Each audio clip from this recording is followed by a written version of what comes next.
Doctors always see an increase in bumps and bruises during the summertime. And Chris Bergfield is the manager of Trinity Mother Frances Wound Care Clinic, and he's here to chat about this topic.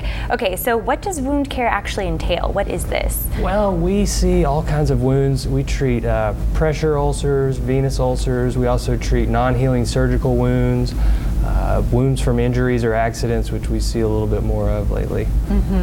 Well, speaking of, seeing a lot of that more lately, it's the summertime. So a lot of people are out and about doing things that they normally wouldn't because they've got time off and their kids are all moving around. So, but you have seen an increase at We the do. Wound Care Center You're during the absolutely summer. right. With the summertime, people are engaging in more summer activities, Yes. boating, vacation stuff.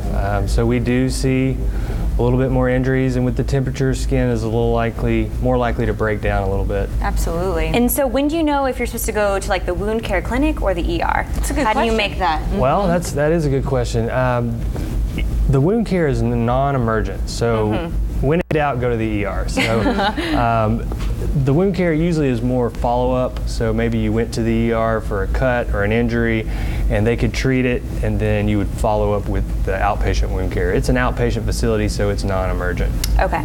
Now, are all wound care centers the same? What makes one different from the next?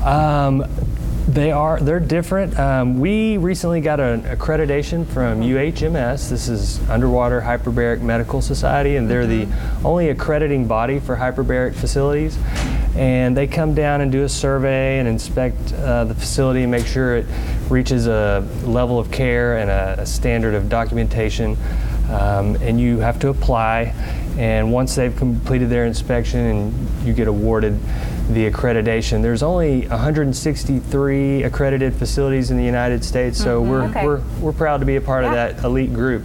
Very good. Well, what an honor that we have it here in East Texas for us, just in case we need it. Absolutely. Hopefully we won't need it this summer, but in case, we've got it here. That's right. Thank you very much. Sure. Thank you guys. Well,